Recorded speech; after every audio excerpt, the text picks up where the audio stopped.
All right. Good morning, everybody. Good morning. Good morning to everybody in the hallway who might want to come in at some point. You can come in at any time. My name is Matt Laidlaw. On behalf of our team, I want to welcome you to Open Circle this morning, whether you're joining us online or you are one of the brave souls who, with your households, made the long trek through what feels like sub-zero temperatures, avoiding the Omicron variant at every venture to be here safely right now with us in person this morning. Thanks for being here. Thanks for being here.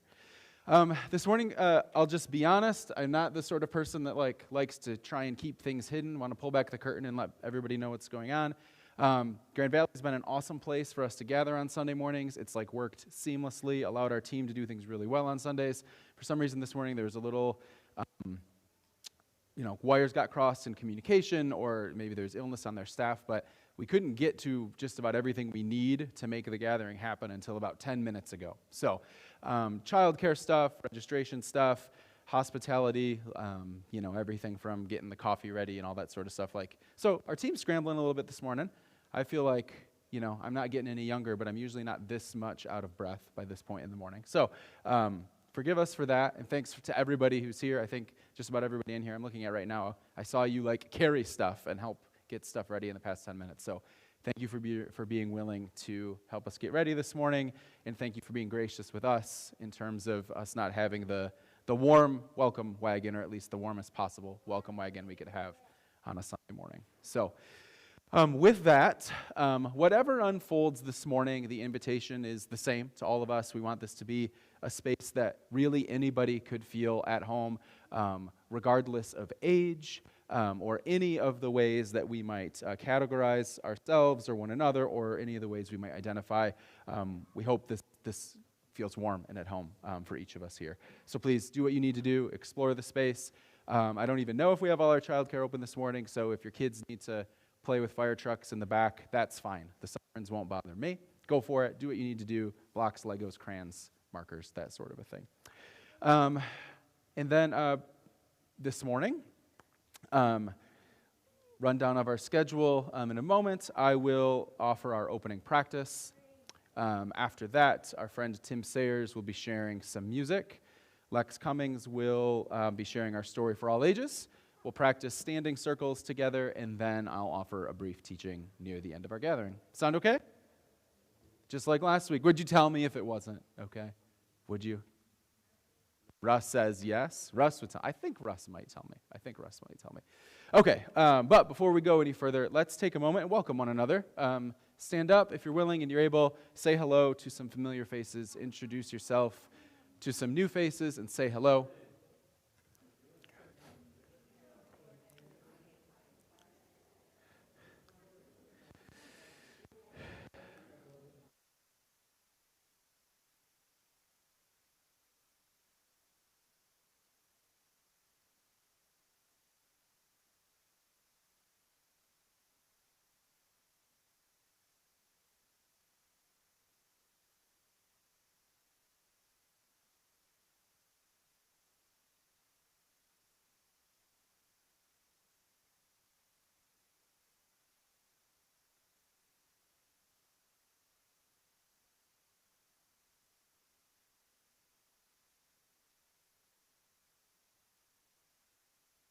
And for our opening practice this morning, I'm just going to share this brief poem by Mary Oliver. The title of the poem is "The Man Who Has Many Answers." And I'm going to read this short poem twice, and then we're going to hold 2 minutes of silence together, marked by the ringing of the bell. So I'll read twice, ring a bell, 2 minutes of silence, ring the bell. And during the 2 minutes, I would just invite you to do whatever you need to do to find your own footing this morning, to be open to this experience and to one another, to maybe turn off the nonstop stream of thoughts and to-do lists that are always going through our minds, to find maybe a sense of calmness and peace in this space. So before I read, I'd invite you to find a position in your chair that communicates openness to yourself, to one another, and to God. For me, that's uncrossing my arms and legs. And I'd invite you to take some deep breaths, deep inhales and exhales, and become mindful of your breathing.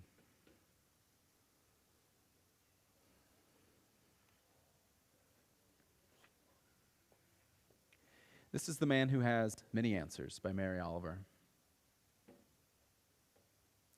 The man who has many answers is often found in the theaters of information, where he offers graciously his deep findings. While the man who has only questions, to comfort himself, makes music. The man who has many answers is often found in the theaters of information, where he offers graciously his deep findings. While the man who has only questions, to comfort himself, makes music.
Thanks, everybody. So, music has been an important part of our practice at Open Circle from the beginning. Sometimes we experience music by singing. Sometimes we experience music by listening. Regardless of the experience and those who are offering music, the invitation is always the same, to participate with open hearts and with open minds. And this morning, I'm really grateful that our friend, a familiar face, Mr. Tim Sayers, is going to be sharing some music with us. I'm not going to read the fancy words, but we love you and we're grateful for you. And please join me in welcoming our friend Tim Sayers. Yeah, thank you. That's the best introduction. No introduction. I like it. So I was thinking about songs we could do, and as I was preparing, I had a lot of different thoughts, and I was kind of getting stuck. There was almost too many songs and ideas, and I didn't know what to do. So, anybody ever watch Austin City Limits?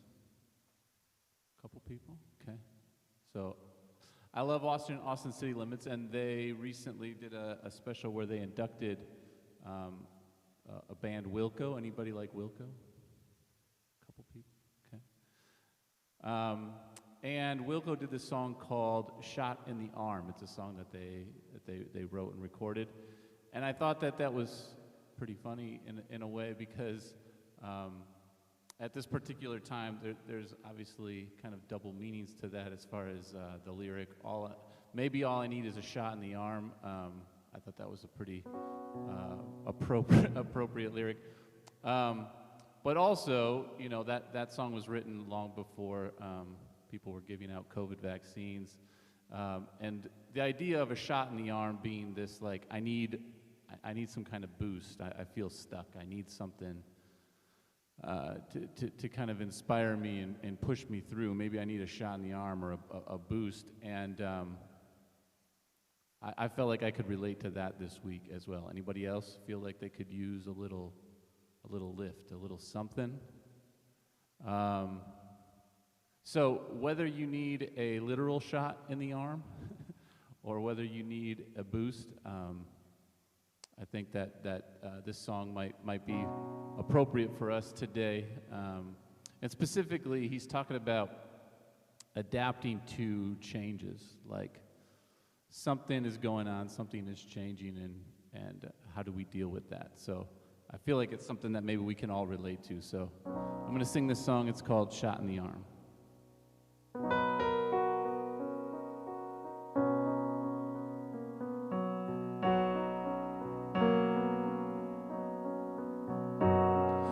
The ashtray said you were up all night when you went to bed with your darkest mind. Your pillow wept and covered your eyes when you finally slept while the sun caught fire. You changed.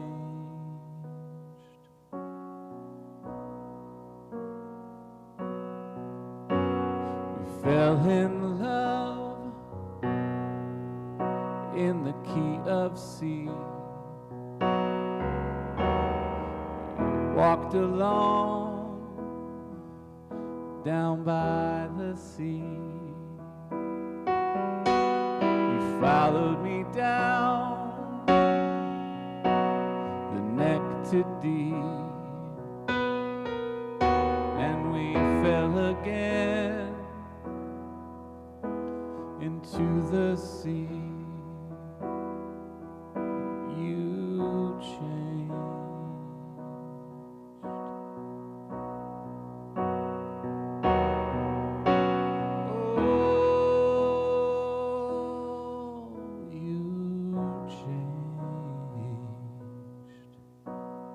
Maybe all I need is a shot in the arm. Maybe all I need is a shot in the arm. Maybe all I need is a shot in the arm. Maybe all I need is a shot in the arm. Maybe all I need is a shot in the arm. Maybe all I need is a shot in the arm. Maybe all I need is a shot in the arm. Maybe all I need is a shot in the arm. Something in my veins, bloodier than blood. Something in my veins, bloodier than blood. Something in my veins, bloodier than blood. Something in my veins.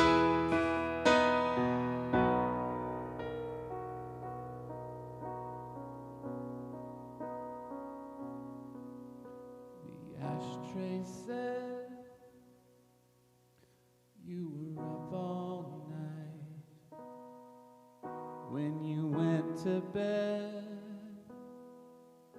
with your darkest mind. You changed.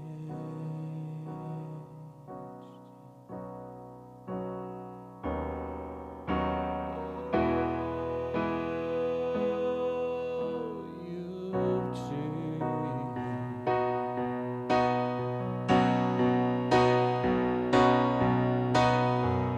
what you once were isn't what you wanna be anymore. What you once were isn't what you wanna be anymore. What you once were isn't what you wanna be anymore. What you once were isn't what you wanna be anymore.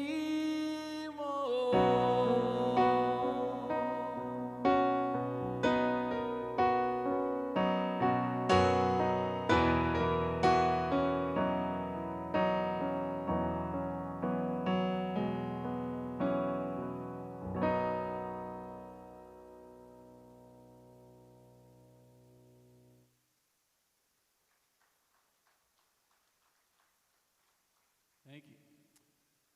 I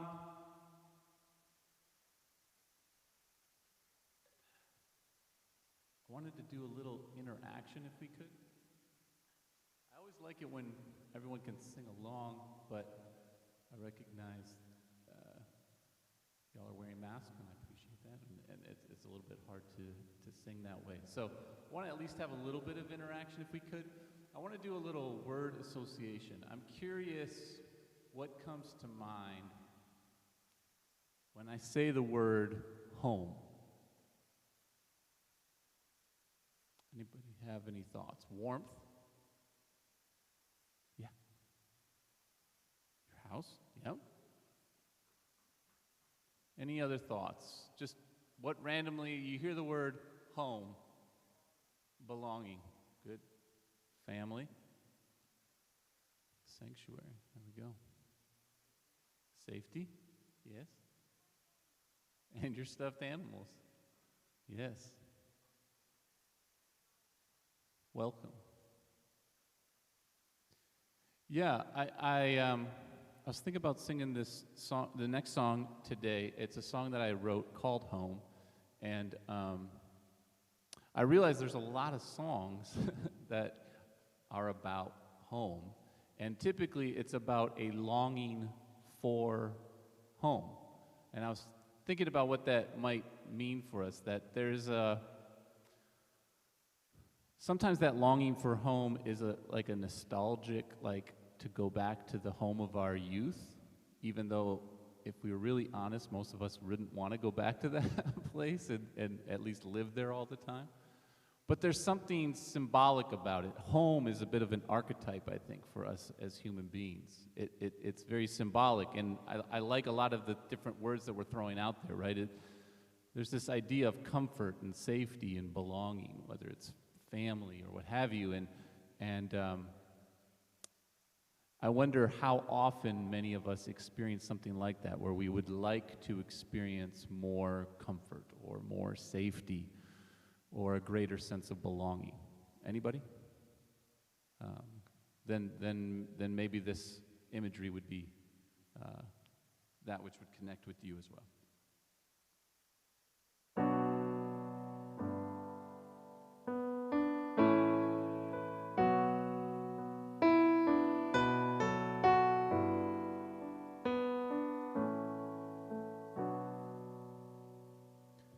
There's gotta be a better way than simply living day to day.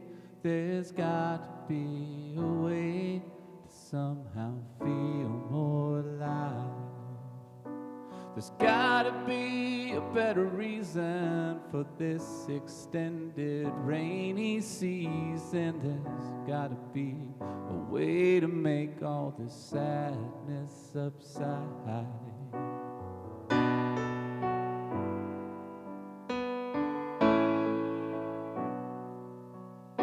There's gotta be a better place that has not fallen so far from grace, and there's somewhere better than this hell we're living in now.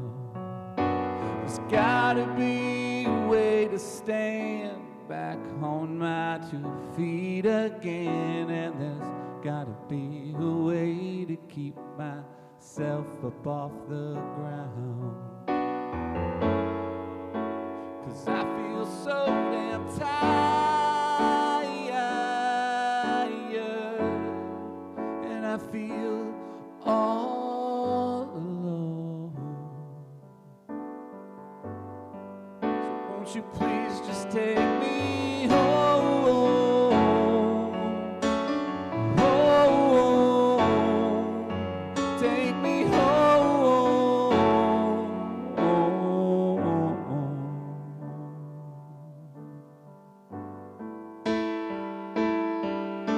There's gotta be an alternate to being force-fed piles of hate, and there's gotta be a truth that I can hold for a little while.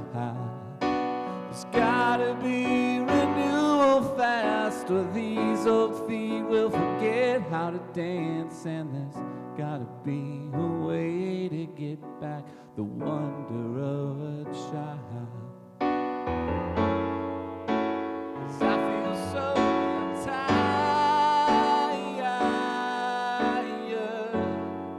and I feel all alone. Won't you please just take me home, take me home, take me home,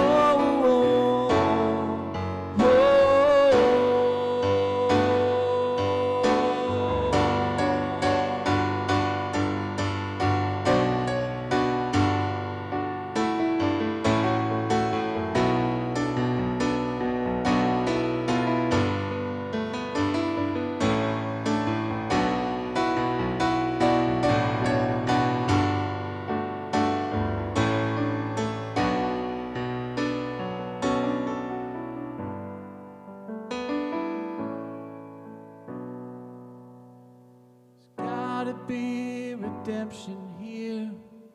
There's gotta be some changes near, and there's gotta be some light to finally cut into this night.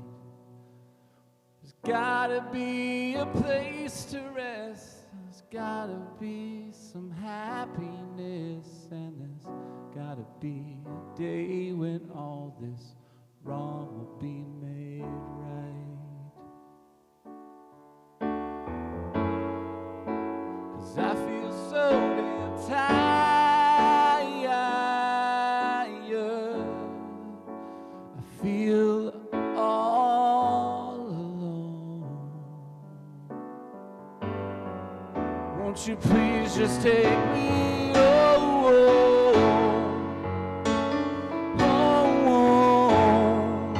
take me home,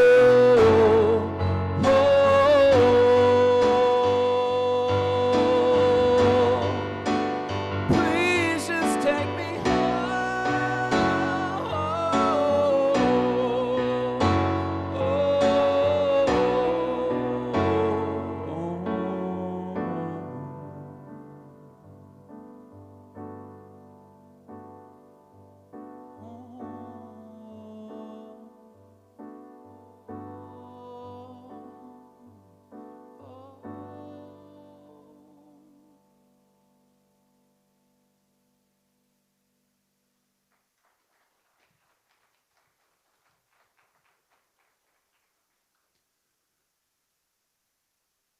And the more I thought about like this longing that we have,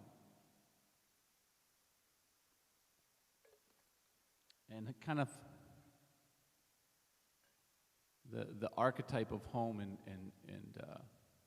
literature, poetry, and arts, I realized that, at least for me, and I think this might be true, is that it's not a literal place necessarily. Because when I say take me home, in the last couple of years, I've spent a lot of time at home, actually. Kind of get sick of my house, the building. I'm there all day, every day. If y'all need to find me, that's probably where I'm at. So it's more of this mindset. It's more of an experience that I think we're looking for. And if that's the case, then home could maybe be anywhere we are. And that maybe often we're already home, we just don't realize it. And so it's kind of attuning ourselves to that possible reality. And to me, that's what this next song kind of communicates, I hope.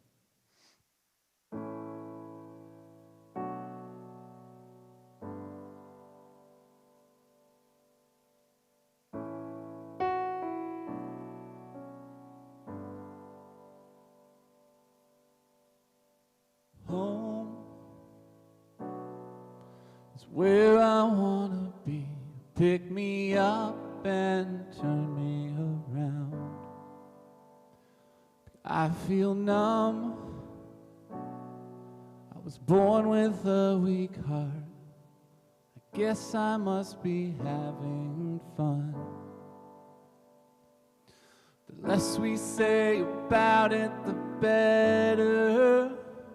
Make it up as we go along. Feet on the ground and head in the sky. It's okay, I know nothing's wrong. Nothing. Oh, I got plenty of time.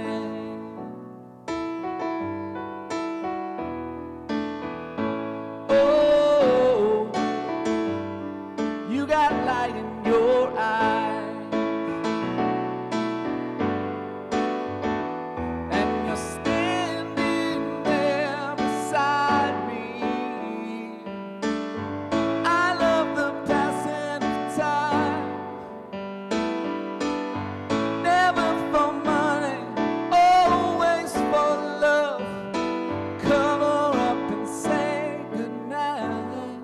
Say goodnight.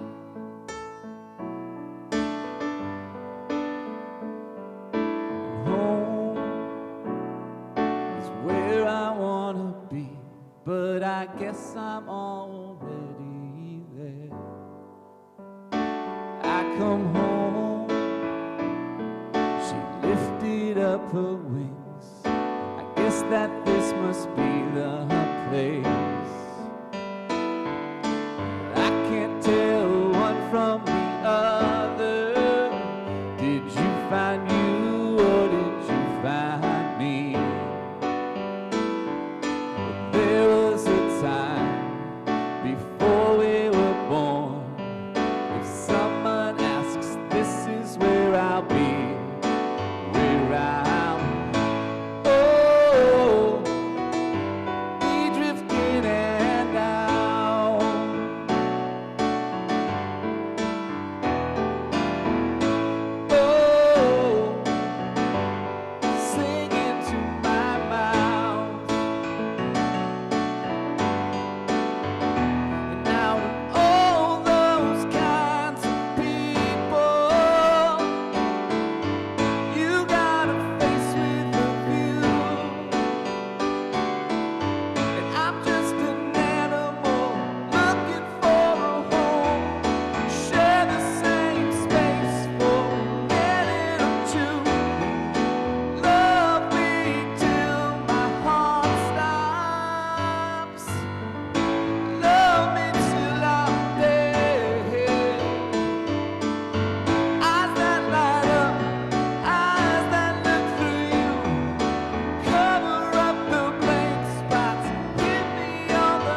Thank you.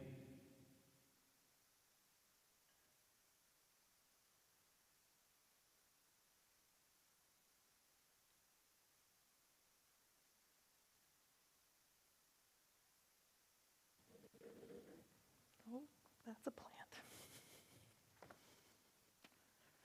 Thank you so much. That was beautiful, Tim. And now at Open Circle, we share stories for people of all ages, the young and the young at heart. So I know there are a few young. You want to come up here and show us your parkour skills. Are there any young at heart that want to join us on stage as well? Anyone? I'm pretty old. I know, the world's really getting to us. All right. Excellent. I'm actually going to perch down here. It's like a large distance for me. All right, so this morning's story is called Time to Roll, written by Olivia A. Cole and illustrated by Jessica Gibson. And it is a story about raising your voice. Sorry, parents. So, every animal has a place where they feel at peace. And for Sasha, it was the meadow at the heart of the forest. Each morning before the sun rose, the smell of green was like a song she knew by heart. She would sit in the dark and quiet and enjoy the feeling of being a bear. But one morning, it was not dark, it was not quiet. Sasha stood on the hill as great yellow beasts tore into the meadow. Silver teeth slashed at the trees, and metal feet shook the earth. They will keep cutting, the squirrel said sadly, and then the forest will be no more.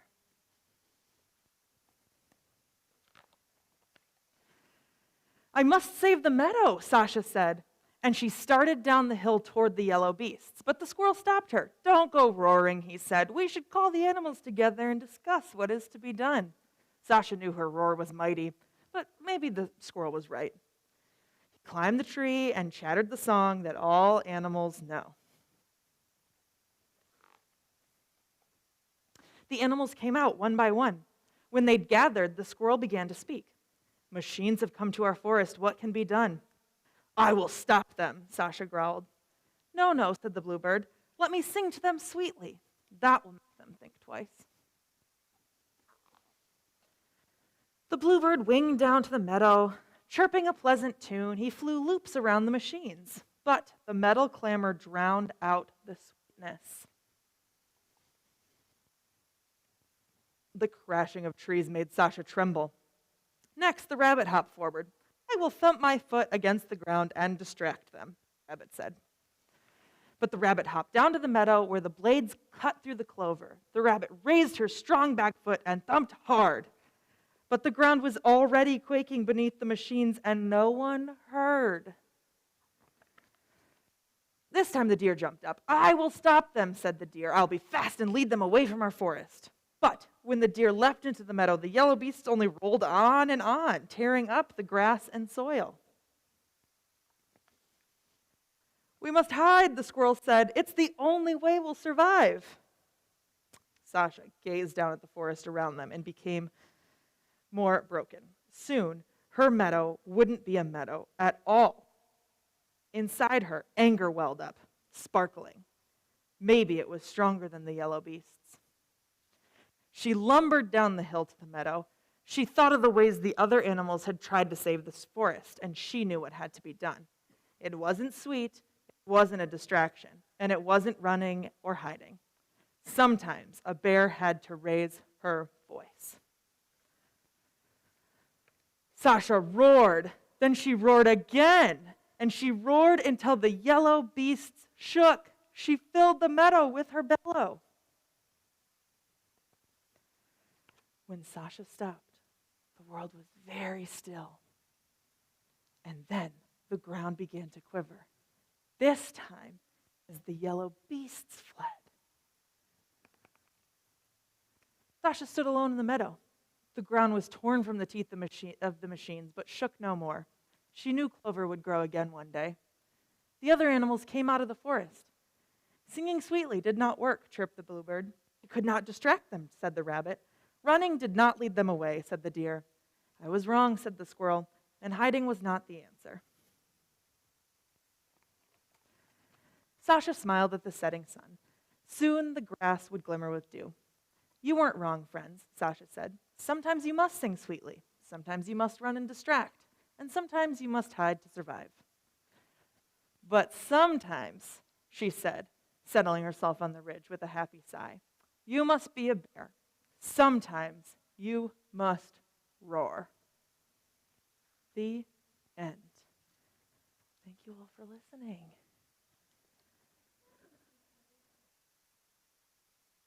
Just going to hang out with your parents, but it looks like you got lots of cool things going already. Right. Thanks, friends. Thanks, Lex. Again, I just want to say thanks to everybody who every week helps make these gatherings happen.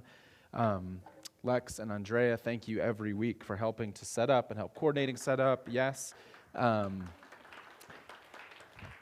putting together safe childcare spaces, curriculum, making sure that there's coffee to drink. Beth, thank you so much for helping this morning with that. And then for people who walked in this morning and were handed a bin or a tote to move around because we were scrambling a bit, thank you. Really, really grateful. And Tim, thank you for your wonderful music. There's a lot of wonderful things that happen on Sunday mornings when we're all together. My continued point of gratitude when I leave this place on Sunday mornings is always around I just can't believe we get to be with this group of people who are so willing to give of themselves to shape this experience together. So thank you. I'm grateful to be a part of this with each of you. So in a moment, we're going to practice what we've been calling standing circles because we stand up and it sort of looks like circles, and it's different than the circles we used to practice before the pandemic. If you're new to the community, if you're new with us, just joining us this morning, I just want to say this practice is completely optional. So I want to invite everybody who'd like to participate in the practice. If you think you might like to participate in the practice, you can stand up if you're willing and you're able right now. And in a moment, I'm going to ask us to get into groups of 3 or 4 people. And I'm just going to offer 3 really simple prompts for each of us to respond to.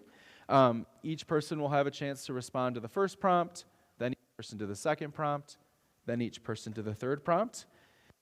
And there's really only 5 intentions, it's one thing you need to know about participating in a circle, and that's to try and enter in with these 5 intentions, which are to speak from the heart, to listen from the heart, without saying too much, to say just enough, to respect one another, and to trust the process. So we've got different ages in this room. I want to invite you to be inclusive of everyone, of all ages in this space. So if you want to participate, find 2 or 3 other people, make groups of 3 or 4 right now, and once it seems like we're all grouped together, I'll put the prompts on the screen. And I would also invite you to maybe try and mix it up with somebody you don't know, or maybe you didn't come here with this morning. So, find some friendly faces.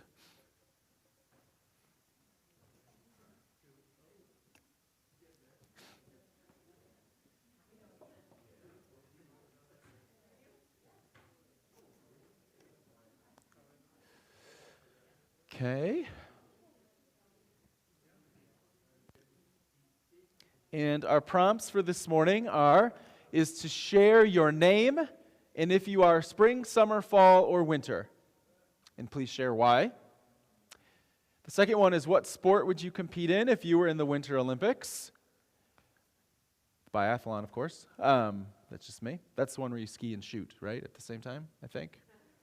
Yeah, it's amazing. It's amazing. But it's okay if you want to do a different sport. The third one is briefly describe a time in your life when you felt judged by an individual or a group. So we'll take about 8 minutes for this, and try and pace yourself so that everybody has a chance to respond to the prompts. All right. Thank you, friends.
about 2 more minutes. Take about 2 more minutes.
All right, friends, if you want to finish the sentence or phrase that you're in right now, these conversations can always continue.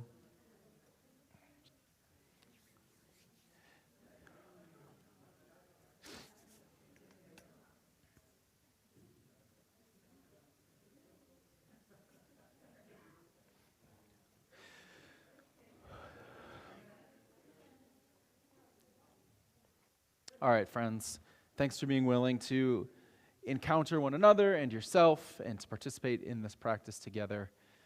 Again, being able to just get a small window into the life, the story, the soul of another person is a really sacred thing, and it's my favorite part of being a part of this place. So this morning, we're going to continue our conversation that we're calling Practicing With. This is actually the 8th point, whatever, in the conversation, the series around what it looks like for us to step out of the stories of separateness that we're living in, to trust that relationship is reality, and try to discover ways to participate in the reality of relationships that we all find ourselves in, that I'm an ecosystem, you're an ecosystem, we're all an ecosystem, that while the division and the separateness in our world has its consequences, it's very consequential, it's also not real on an essential level. What's real is relationship, and learning ways to practice that is what we're really after in this series. So we're talking a bit about Jesus, we're talking a bit about the science of relationships, we're talking a bit about ancient wisdom, and trying to figure out what it might look like for us to practice with here, together, and so that we might be able to practice with in our families, with our friends, and maybe make a little bit of change in our respective worlds. So last week, we sort of reset the series after taking some time off and talking about some other topics for Advent. And we talked a little bit about Thomas Merton's mystical vision in downtown Louisville that happened in 1958. This amazing, beautiful vision that he had, and then that he said that there's no way that he could ever explain to anybody else. And then he spent the rest of his life trying to explain it to everybody else. And then I took 30 minutes of our precious lives last week trying to explain it to all of us, with, I think, some mixed results. Even after I left last Sunday, I was like, what the heck was I even talking about? Except for, I think it's real. Like, I believe it. Like, all of us, you, me, all of us together are shining like the sun. If only we could see ourselves that way. If only we could live that way all the time. It's impossible to explain to anybody. We tried.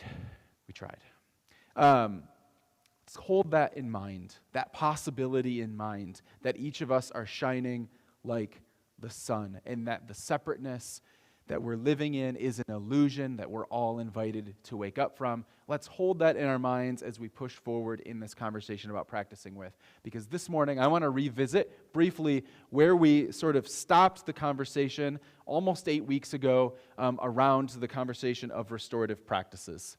If you remember, we talked about that in the past 50 years ago.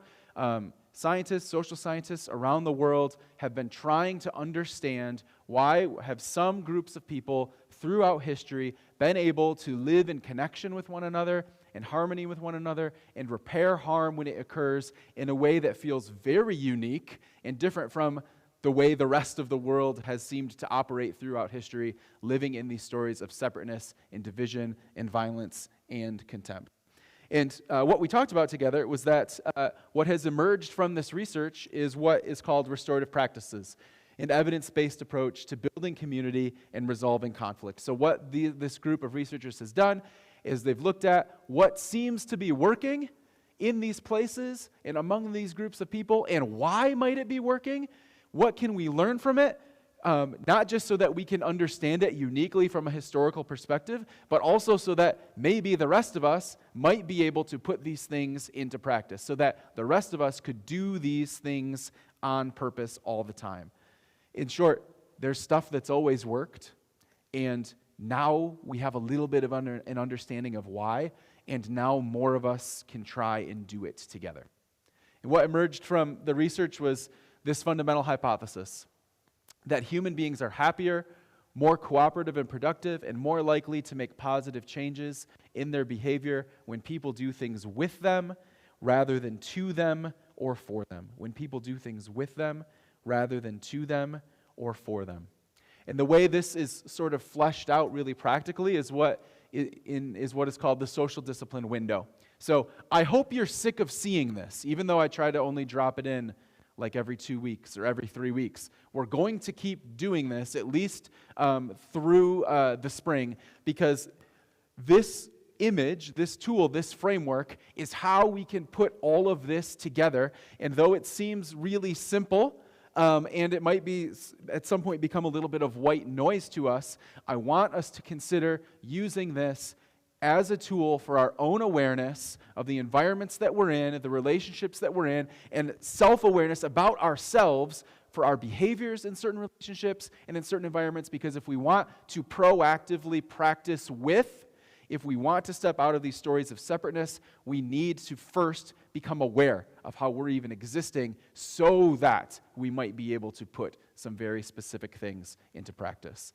So you might remember that relationships or environments where there's a high amount of control or discipline or accountability, but maybe a low level of support or encouragement, love or nurture, we call that a punitive space or a punitive relationship or environment. This feels like sort of like the old school principal, the old school dean of students, sort of authoritarian regimes, all control, low support. Punitive, that's a two space. That's when you're doing things to people. A permissive relationship or a for relationship, when you're doing things for others, or an environment where things are just being done for people, that's an environment that's high on love, high on nurture, high encouragement, high on support, but low on control, discipline, accountability, limit setting. A space where there's not accountability, not control, not limit setting, not discipline, and there's also not encouragement, love, support, nurture. That's what we call a not space, a neglectful space. There's a lot of reasons why people would inhabit any of these spaces in their relationships or in specific environments, but specifically the not or the neglectful space is just sort of like the blank stare, right? This is like when there's really no energy exchange in a relationship, there's no energy exchange in an environment, there's no movement, there's no traction, there's no growth, there's nothing asked of people, there's also nothing offered to people. Oftentimes, people might find themselves here because of some sort of trauma incident in their lives, or it might be a traumatic environment in itself. Sometimes people will pick on this space as being like a really destructive one or negative one. I think this one is always an invitation to compassion and empathy, because there's a lot of reasons why a lot of people might be neglectful in specific relationships or in specific spaces.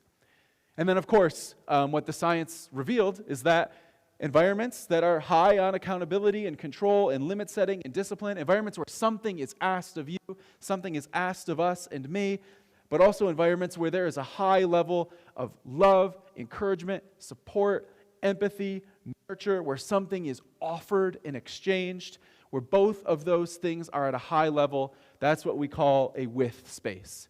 That's what we call a restorative space. That is where change and transformation and mutuality and relationship take place in the most beautiful, positive, and compelling sort of ways. All of us exist in all of these spaces in different ways all the time. In your workspace, you might be a bit punitive. You might be the sort of leader that, for other people, it feels like you're doing things to them all the time. You ask a lot, you don't offer a lot. We can talk about whether or not that's like good or bad, or if there's opportunities for growth or change. Fine. That might be true about you. That's okay.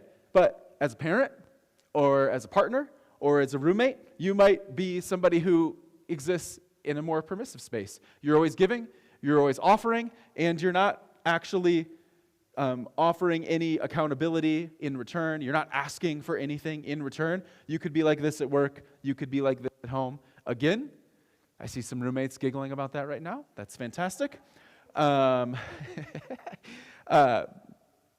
We can have conversations, and we will, about how to sort of move through these spaces and become more aware of where we are. But the reason I've brought this up 3 or 4 times now is because the invitation has been to use this as a way to try and gain better understanding of who you are and how you are in the environments that you're in and the relationships that you're inhabiting. Not so that you can judge or shame yourself for being over here at work and there at home, or being checked out in that friendship, whatever, but so that you might begin to ask, how can I try and be a little bit more in this space, in every space, all the time? Which will be the journey for the rest of our lives. Not because all of these are inherently bad, but because we know that growth, change, transformation, practicing witness happens here. The conversation has been about awareness so far. I want to push from awareness into being more practical and proactive about how we can actually try and inhabit that space moving forward. So the awareness conversation doesn't go away. We got to keep doing that forever. But what I want to try and press into in the next few weeks is, what are some actual practices for inhabiting that space more proactively and as often as possible? What's true? Most of us already know this. We've already named this in some ways, and what the research has revealed is that what's true is the reason most of us don't inhabit this space in most of our relationships, in most of our environments, is because of the way society is organized and the environments in which we were raised. What's true is that we don't really have liturgies, the rituals, the practices that have been given to us that help us know how to operate in that space as often as possible and in a way that feels natural to us. Because of how society is organized and the stories of separateness we've all been living in, what feels most natural to us is this. Even if we know it's not right or it's not the best, these are our defaults. And the research says, oh yeah, of course, the reason we don't do this is because we don't know how. So what can we learn from these groups that have been researched and studied on what they were actually doing to live in that space as proactively and practically as possible? And as they compiled all of that stuff, what they put together is, okay, here's a few rhythms, liturgies, rituals, practices that we can situate in that with space that a few people, that people can begin to aspire to, that people can begin to put into practice. So the rituals, liturgies, practices that we can proactively look at here are what they call the restorative practices continuum. Okay? So how many are there? 1, 2, 3, 4, 5. 5 things that they say, here are some rituals, liturgies, practices we can try to aspire to if we want to inhabit that with space. And on the spectrum, the further you are to the left, those are sort of more informal things that you can just sort of learn how to do on your own, more naturally, and test and figure out sort of in your own informal way. The further you move to the right, the things become more formal, more structure, more intention, more planning, more communication, something that you actually have to work out in community or in relationship with other people in order to do. Some of these things are very applicable to our community. Some of these things are things that we probably won't ever really need to do or have to do on a regular basis because of the nature of the relationships that we exist in. So the most informal one is what they call affective statements. The way in which you describe your emotions and feelings to other people. There's a very specific way to do that nurtures connection and builds community with people and relationships with people in a really positive way, especially in contrast to the ways we often communicate our feelings and emotions and how we're impacted by other people's actions. We'll talk more, I think, we'll see how the next few weeks play out. We'll talk about affective psychology and what it looks like to communicate with people in this way, to try and do that in a with space. We've spent the past 3 years learning about how to have certain kinds of conversations with each other and learning how to practice circles with one another. We've learned some rhythm and liturgy to that. We've learned how to respect one another, to trust the process, to speak from the heart, to live from the heart. So we've already been trying to inhabit that with space in a very intentional way, even from the beginning of the foundation of this community 4 years ago. That's been something we've been trying to do, even if we haven't explicitly told everybody. That's what we've been trying to do. What I want to talk about this morning and in the next couple weeks has to do with what we could call restorative questions. Because there's a specific way that we can engage questions, our own questions and the questions of others, that will more naturally help us inhabit that with or that restorative space. So I give this to you not because I'm going to explain it all this morning, or we may not even get to all of this in the next few months, but to let you know, like, hey, there is a framework for living intentionally in that with space. You can Google some of these things and nerd out on it as much as you want. If you Google restorative practices continuum, you're going to get more than you want, I promise, and you can begin to engage some of these things on your own. We've been doing conversations in circles implicitly and explicitly for the past 4 years. This morning, I want to talk about questions or restorative questions. So, we've talked about this before, especially in the past few months, but it seems like one of the primary roles of the majority of religion in the United States and in the Western world is to provide certainty for people, to provide answers to questions that maybe some of us aren't even asking, but to provide clarity in definition and even simplicity for people on how to make sense of the madness and chaos of the world and to help people understand what the meaning of life even is. This is not bad. This is in part why most of us are here or a part of a spiritual community in some way. However, when certainty becomes one of the primary goals or one of the primary services that religion offers, what often happens is when it's all about certainty, there isn't a lot of room for imagination. There isn't a lot of room for questions. There isn't a lot of room for exploration.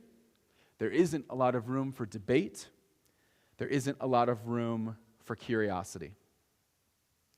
What's fascinating to me about that, especially if I want to pick on Christianity a little bit, is that where Christianity seems to be solely focused on certainty in so many spaces in the Western world, at the heart of the Christianity, hopefully, at the heart of the Christian tradition and Christian communities is Jesus, a person who asked a lot of questions, who didn't really offer a lot of certainty in the things that he did and said, and somehow, over the course of 2,000 years, you have this person who asked a lot of questions, and his work and his teachings has evolved into a movement that has created environments where there actually isn't a lot of room for questions. There's some debate around this because of language and translation and definition and what is the definition of a question and what is the definition of an answer, whatever.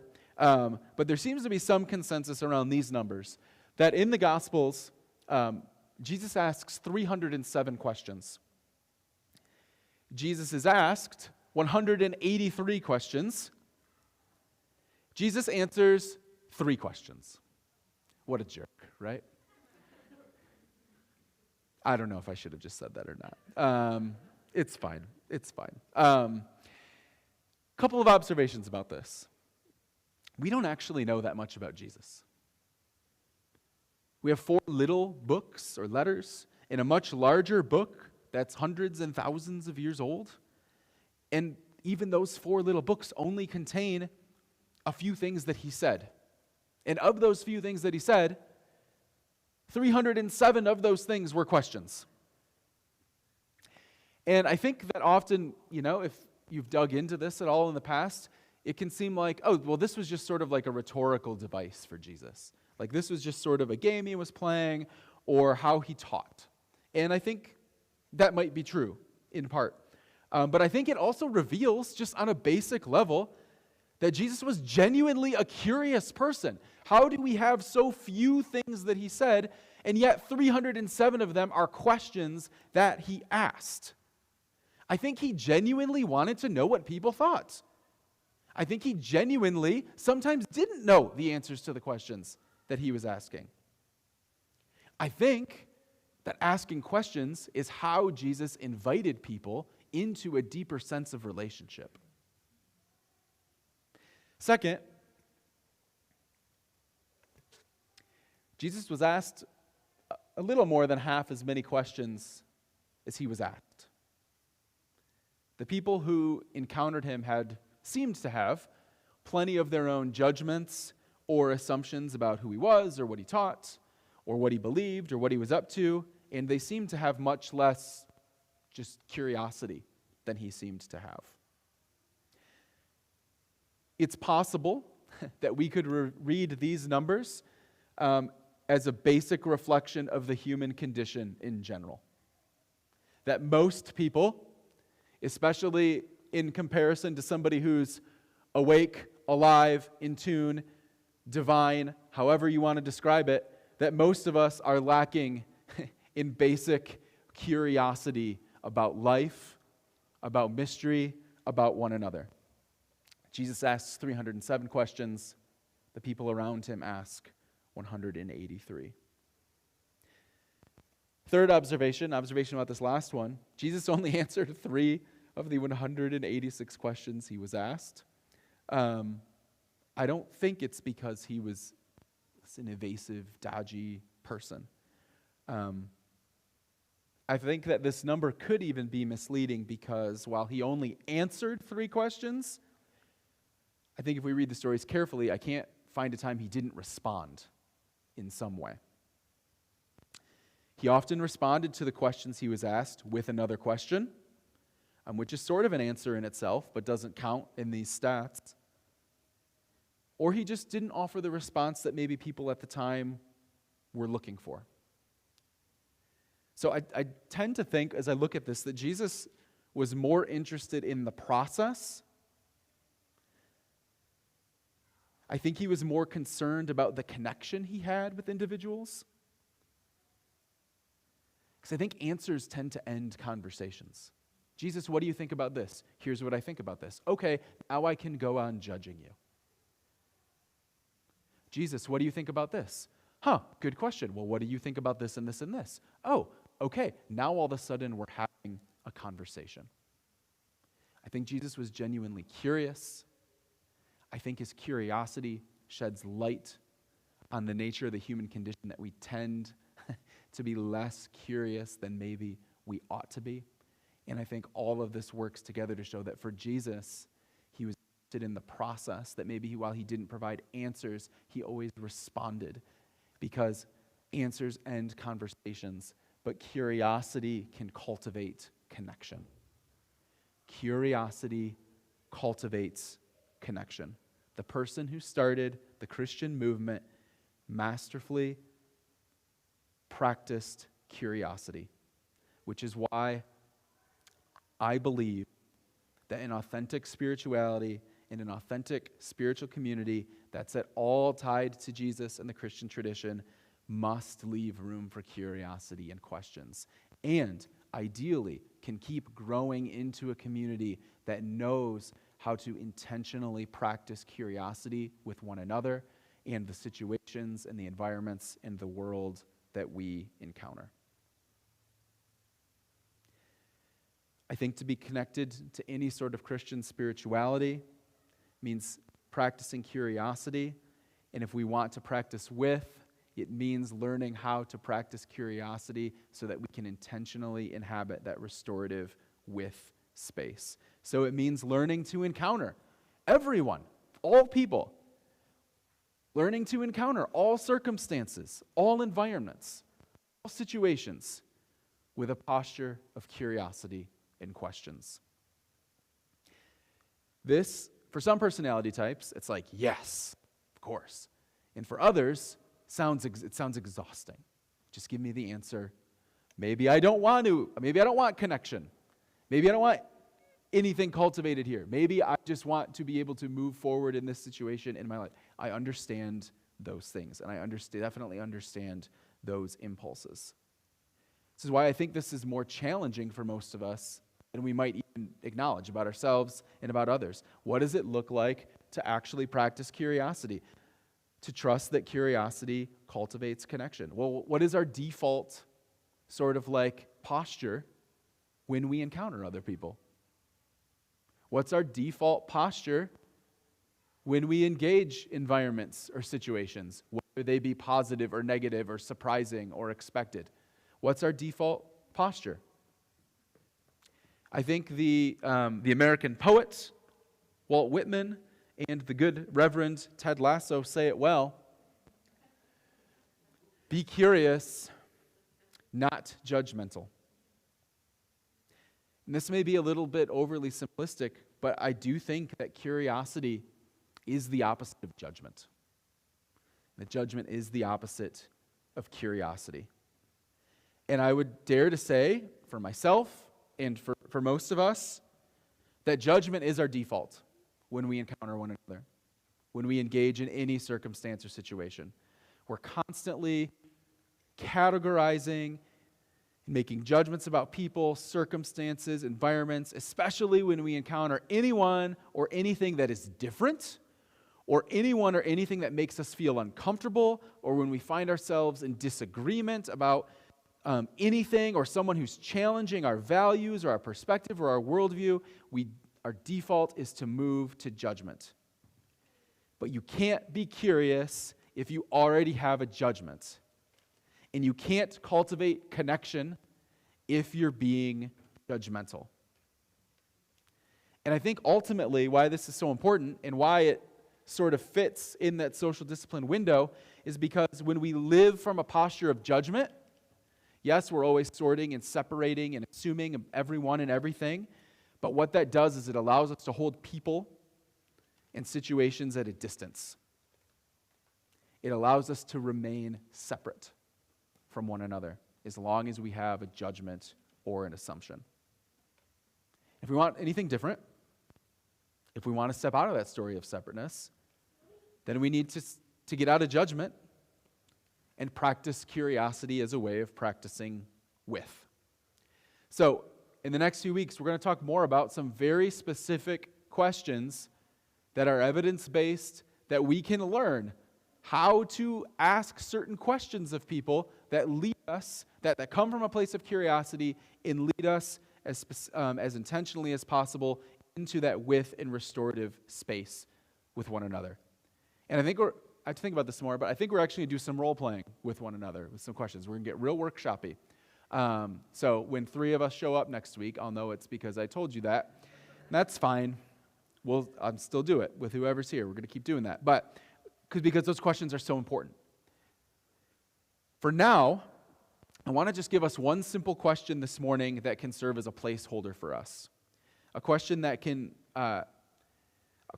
allow us to engage others and other situations and environments from a place of curiosity and might be able to sort of knock us out of that posture of judgment that we most often inhabit. This is a question you can ask yourself. In fact, probably most often, it's going to be done internally in our own internal conversation whenever we encounter anything new, different, surprising, frustrating, disrupting, whatever. Whenever we encounter anyone who's beautiful, wonderful, annoying, troublesome, whatever, that we can sort of ask ourselves to move out of judgment. And it's silly and simple, and here it is. I wonder why that is. Let's say that together. I wonder why that is. About 10 years ago, one of my teachers gave me this question to share with my students. I was a high school pastor at the time. I was complaining to my teacher that whenever I went on any sort of trip with my students, whether it was across Grand Rapids or across the country or anywhere internationally, all that my students and sometimes my adult volunteers and sometimes even Matt Laidlaw did was complain constantly. We would always say things, I would always hear things, whether I'm driving the van and I hear in back, or we're outside with a group of people that we just met from this place where we're traveling, and I'm hearing things like, that's dumb, I don't like this, they're stupid, that's gross, this is crazy, they're weird, that's strange, they're bad, I don't get it, they don't get it. Constant, nonstop complaining, but mostly as statements of judgment. Because everything that we were experiencing on these trips was different, right? So it sounds like I'm picking on these kids a little bit, and I am. Sorry, Peter. He's on a few of these trips. I am picking on them. I'm picking on these adults. I'm picking on myself. But it's because everything we were encountering, everybody we were encountering was different, and we didn't know what to do with that, so we stayed in judgment, we separated ourselves from them and the situation, and we verbalized those words to make sense of who and what we were encountering. And once I could get past my own annoyance with the fact, okay, I'm on day 5 with these kids, and if I hear one more of them complain about the food we eat, I'm going to lose my freaking mind. Beyond that sort of like energy that I was working with in myself, there was this sadness that like, we're missing out. We're missing out together on one another and these people we're encountering, and these wonderful situations that we're finding ourselves in. So after a few years and after I was given this question, it became part of sort of like our orientation. We have to learn how to ask this question to ourselves before we open our mouths and before we allow our mind to go too far down this path of that's dumb, that's gross, they're weird, they don't get it, I'm better than them, that sort of thing. And after some time, it worked in the sense that on a basic level, complaining went down, which helped me stay sane on these experiences. But I noticed that our group together began to form a stronger bond, and I noticed a different sort of engagement between our group of people and anybody else that we encountered. Because instead of saying, that's weird, we said, whatever that is that I might normally think is weird, I wonder why that is. I wonder why it is that way. I wonder why they do it that way. I wonder why they believe those things. I wonder why I feel this way right now when I encounter that person or that situation. So when you're standing in Waveland, Mississippi, in sweltering heat, and the people you're working with graciously make you and your group lunch, and they're showing you how to eat crawfish that they just boiled for you, and you can't understand why anyone in the universe would ever want to suck the brains out of this disgusting sea rodent, you can say, that's gross, these people are nuts, or, I wonder why that is. When someone cuts you off in traffic, you can say, they suck, they're number one, tell them where to go, and audibly make some comments about their mother, hypothetically. Or you can say, I wonder why that is. When you're encountering family or friends who have extremely different opinions and views on reality, like all of it right now, you can say they don't get it. You can say they're fools. You can say they're selfish. You can say they're the problem. Or you can say, I wonder why that is. Recently, the therapist and writer Heather Thompson Day shared this story. She said, my husband was an assistant principal, and he had a student who had run out of class to the library when he was angry. Man, if you have young kids, if you've been in a school setting, you've dealt with behavior of any kind with young people, lots of judgments to be made here. This kid gets angry and he runs out of class, goes to the library. Bad kid, bad behavior, disrespectful, disruptive, negligent parents, hanging out with the wrong crowd. The list could go on, right? It's not how we want to behave and operate in school. Or, I wonder why that is. When my husband talked with the child, he realized the boy was leaving to look at old yearbooks. He wanted to see his mom again, and an old yearbook was the only place that he could. Judgment, curiosity, separateness, or connection. If we can learn to practice curiosity rather than judgment, we open up the possibility of relationship, of encountering one another, of stepping out of these stories of separateness. And maybe, even if only in small ways, we can move the needle a little bit. It feels like the madness and chaos and division and violence and contempt that exists in the world that we live in right now. But as I've said, just about every week we've been together in person. And I'm going to keep saying, it's going to have to start here. It starts with you. It starts with me. It starts with us. It starts with our households. I wonder why that is. I wonder why that is. If you're willing and you're able, please stand with me. I mentioned this last week, but I just want to express gratitude for the generosity of this community during a very difficult season that we're all living in. We had a goal of balancing the books for 2021, which meant we tried to raise $15,000 beyond our regular giving in December so that we could hit this number. We ended up raising just over $11,000, which is remarkable. So we had a very small shortfall for our budget in 2021, considering everything that all of us has been through and the story of this community. That generosity is amazing. And we can cover that amount from our cash reserve, and it allows us to keep imagining what the future can look like for who we are and what we're doing together. So thank you, whether it was $1 or $100 or $1,000 for those who give every month or who have only given once.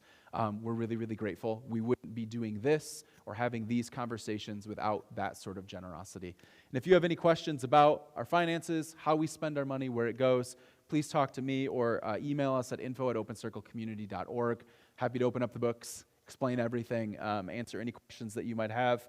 And if you'd like to make a donation, give to the mission of this community, you can do that at opencirclecommunity.org/give or in the cash box in the exhibit hall. We're continuing to collect items for Dégagé Ministries. Put a note on our Facebook group page this week that they are in need of some volunteers, some people who are willing to take on some risky roles. So if you would like to help with that, their staff has been ravaged by COVID. They're barely keeping the doors open right now. So we're going to keep dropping off the items that all of us bring in on Sunday morning. But if you'd like to get more involved, talk to me afterwards or check out that post in our Facebook group. Next Sunday, I'll keep this conversation going on Practicing With, and our guest musician is Kyle Rashi. He sent a very detailed way of pronouncing his last name phonetically that I don't understand yet. So, Kyle is coming, and hopefully I'll say his name right next week. We'll get it right together. This Thursday night, Lex is hosting the next chapter of the conversation on parenting in a post-traditional Christian space.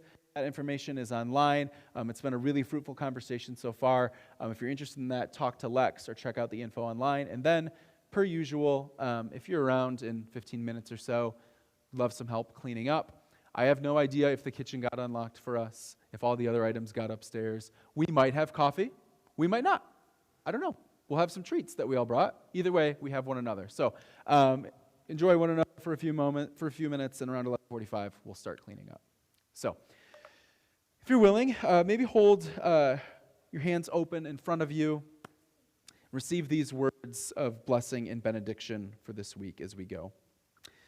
My Open Circle family, this week may you know what is real. May you believe and trust that neither death nor life, neither the present nor the future, nor any powers, nor height, nor depth, nor anything else in all of the universe will ever be able to separate you from the love of God. And may you have peace. Peace be with you, my friends. Have a great week.